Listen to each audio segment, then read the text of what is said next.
Hoje nós estamos dando início à terceira e última parte do nosso curso. Vamos só lembrar um pouco o que a gente já viu. A primeira parte foi sobre organização de computador. Vocês entenderem o que é um computador, o que é um bit, como que as coisas funcionam lá embaixo. Na primeira parte vocês viram também o conceito de um programa armazenado. Mas escrever um programa era uma coisa insuportável, escrever em baixo nível. O que nós vimos na segunda parte? Uma linguagem de programação de alto nível, que foi o Scilab. Nós vamos continuar usando o Scilab agora, nessa última fase. Mas essa parte do curso, ela seria praticamente a mesma se a gente tivesse estudado C, Fortran, Java, qualquer outra linguagem. O que nós vamos ver aqui agora, nós vamos prestar mais atenção no conceito de algoritmo. O algoritmo, ele é então uma prescrição de passos para transformar uma informação de entrada e uma informação de saída. O algoritmo mais simples que a gente viu aqui é o NOT. Pega um bit, transforma em outro bit. Ou talvez o mais simples é só um fio, né? Um bit transforma nele mesmo ainda. E nós vemos uma série de outras coisas. Então, agora, o que nós vimos de importante aqui é que AND, OR e NOT são operações que a gente sabe fazer.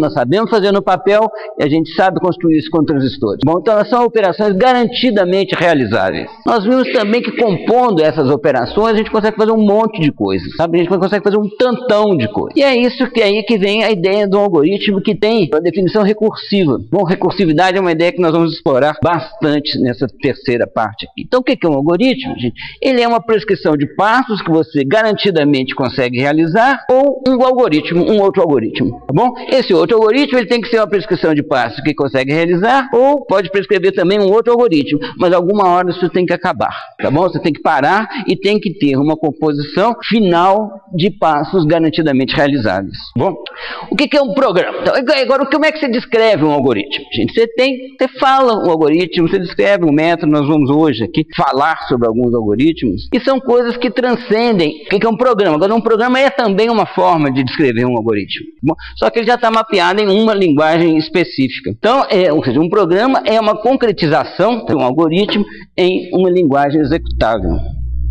Quais são as principais questões sobre algoritmos e problemas? Especificação, algoritmos e os problemas que eles resolvem. Especificação é qual que é o problema, o que a gente está querendo resolver. Tá bom?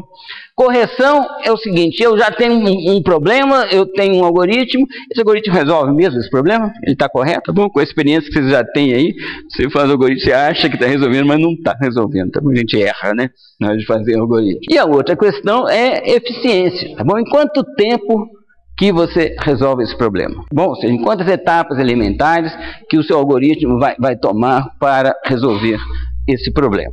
Então, vamos falar de cada uma delas aqui. Eu trabalho com desenvolvimento e para você começar a fazer um desenvolvimento, você tem que entrevistar um monte de gente, procurar saber o que é que essas pessoas querem.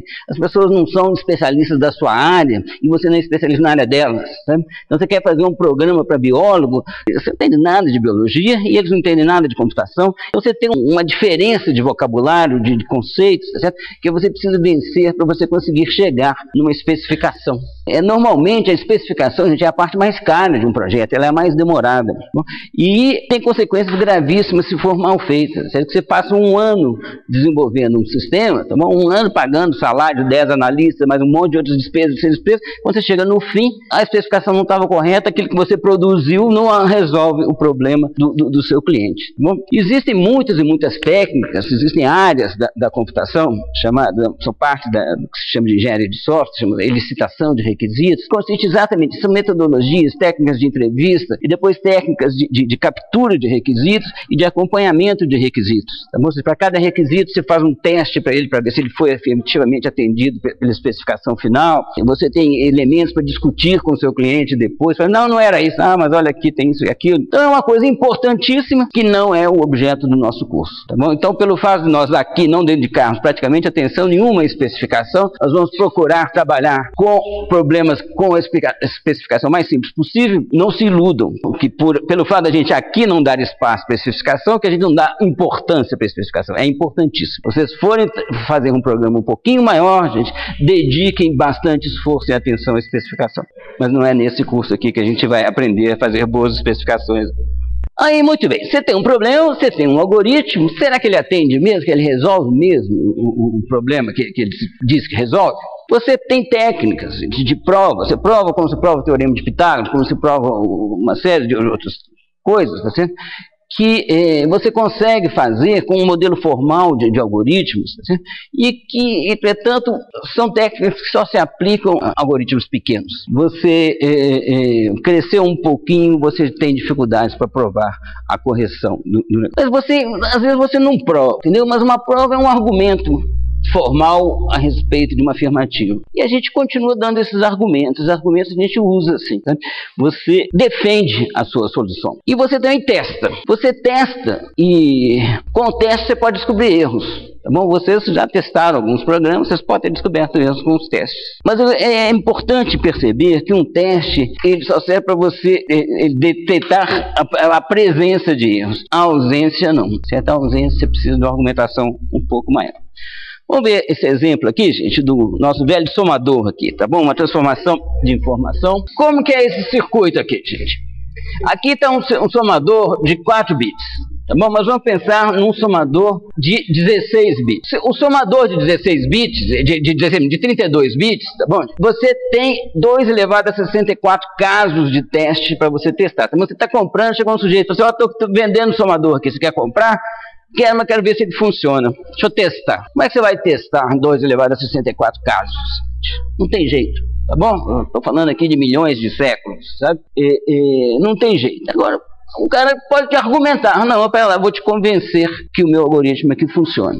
Essa caixinha aqui, ó, é um circuito de soma completa. Circuito de soma completa, como que eu construí, gente? Eu tive um método para fazer esse circuito de soma completa, tá bom? Eu fiz uma tabela da verdade, usei o método de cobertura dos luns e eu produzi esse circuito aqui. Então, eu estou convencido que o circuito de soma completa funciona. E esse somador grande, o que que ele é, gente? Ele é um arranjo em cascata, tá bom, gente? Que o vai 1 desse somador aqui, tá bom? Eu venho um desse daqui, eu vai um desse, eu venho um desse. Você faz uma propagação dos vai um, você faz uma aritmética como a aritmética que a gente faz todos os dias na hora de somar uma conta aí do restaurante. Ou seja, então, esse é o argumento que te convence. Esses são argumentos da estrutura do seu programa, tá bom? É uma prova formal? Não. Mas repare que com isso, eu consigo ter convicção sobre a correção do meu somador, que não viria de teste nenhum desse somador. Você num tempo hábil, né, durante uma vida, você vai testar uma fração ínfima das possibilidades de um somador. Bom, então a argumentação a favor de um algoritmo é muitas vezes um fator essencial para a sua adoção. Não que a gente não deixe de testar, a gente sempre testa. Bom, você testa inclusive para ver se o negócio está fazendo mesmo aquilo que fazia. Você pega uns 2, 3 casos e aí você junta com os argumentos estruturais de correção do seu programa e a partir daí que você ganha alguma convicção. Vou ver aqui agora também eficiência. A ciência da computação se apropriou de uma palavra chamada complexidade. Tá bom? Complexidade na linguagem normal, uma coisa complexa quando ela é intrincada, complicada, obscura, é muito complexo isso daqui. Esse continua sendo o sentido da palavra em português. Mas complexidade em computação, quando eu falo da complexidade de um problema, ou de um algoritmo, certo?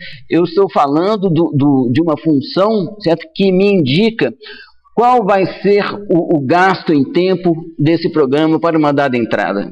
Essencialmente uma relação do tamanho do seu problema de entrada com o tempo que ele vai gastar. Então complexidade é isso, você tem complexidade maior, complexidade menor. Normalmente, um programa com um programa mais complicado, ele tem complexidade menor do que o outro. Se os dois fazem a mesma coisa, um é mais complicado, o mais complicado provavelmente tem uma complexidade menor, ou seja, ele faz a mesma função em menos tempo, porque se ele fosse mais complicado e ainda demorasse mais, todo mundo ia esquecer dele. Então, ele não tem sentido nenhum. Você pode escolher o algoritmo porque ele é mais simples. Então é o seguinte, a gente quer também, nós estamos querendo medir o tempo que alguma coisa vai demorar. Mas eu estou o tempo todo falando aqui, gente, que se eu pegar um programa, rodar nesse computador, se eu rodar no supercomputador, se eu rodar no outro computador lá da minha sala, cada um deles ele vai ter um tempo efetivo, porque eles variam muito os computadores, tá bom? O ano que vem eu vou comprar um outro notebook, vai andar mais rápido do que esse daqui. Então, de que adianta você estudar tempo se tudo está variando dessa forma? Então, é o seguinte, o objetivo do estudo de complexidade, então, é adquirir informação durável sobre o gasto de tempo de um programa.